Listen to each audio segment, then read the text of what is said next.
Longplay 4K Review, Medal of Honor Elite Assault Spearhead. The criminally short process of getting to know Mohei, Spearhead ends with a single thought: what would have happened if Electronic Arts had entrusted the creation of the original game to the wizards at EALA instead of the young pros from 2015? And then the answer slips in: it could have turned out a phenomenal masterpiece. Spearhead carries an invigorating charge of good time Hollywood grit in a good way.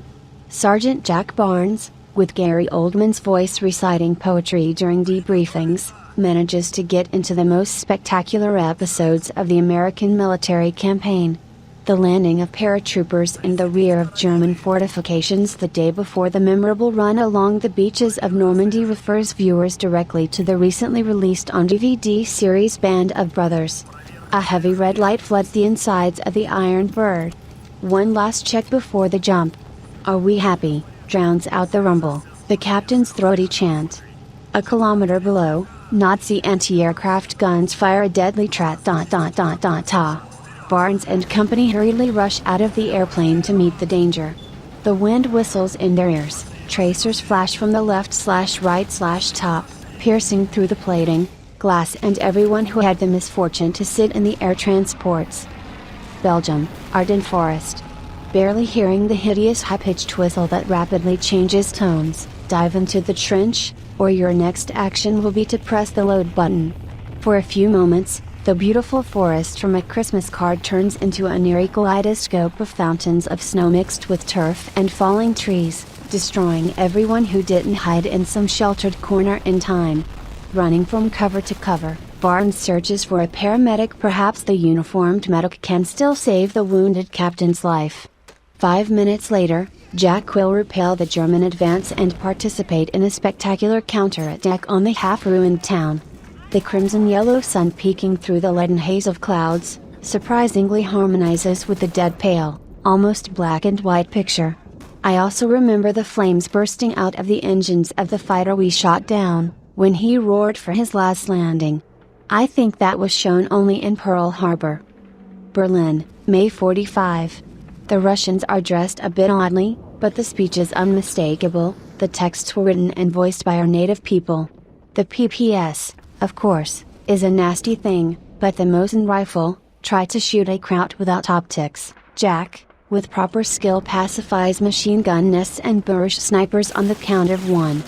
It is here that you begin to realize how badly 2015 made a mistake by depriving the singletons of the ability to look out from around corners, and how competent EALA was by putting the stolen feature back in place.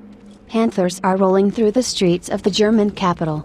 Their sides are ablaze with parking lights, inviting you to attach a Velcro fuse on the side of the behemoth.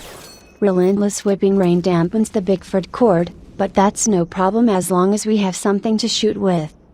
Over the course of 3 missions, the number 9 looms in the press release, but it's not to be believed. Spearhead unleashes a cascade of impressions on us as powerful as the longer Mohei. Insanely insane chase in the winter forest, 2-minute adrenaline hell with deafening explosions, spectacular falls of flimsy guard towers and blown off the turrets of at least half a dozen tanks.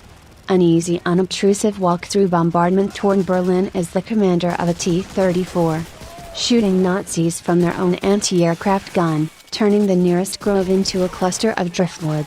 And all this, imagine, for some 4 hours of game time. And when the single is over and we are shown the red flag over Reichstag, it's time to look into multiplayer. Even after the global and all-encompassing Battlefield 1942 12 levels of Spearhead look like a hurrah. The new maps are compact and, surprisingly, quite suitable for 3 or 4 players. Believe me, after the add-on you'll have no desire to run around the beautiful, huge and completely useless locations of the original Mohei in search of a camper hiding in the middle of nowhere. There is only one curious nuance: EA's online store seriously offers to buy Spearhead for $35. Elite Assault at $35. Elite Assault sells for $49. Isn't it a bit expensive for a short add-on, even if it has great missions and a dozen of wonderful multiplayer maps created by one of the best teams in the industry? However, most of you, dear readers, are unlikely to be concerned about it, because you prefer 8" -1 discs from lousy wolf and rotten halibut that smell of brown substance. Why did they invite 2015 back in the day?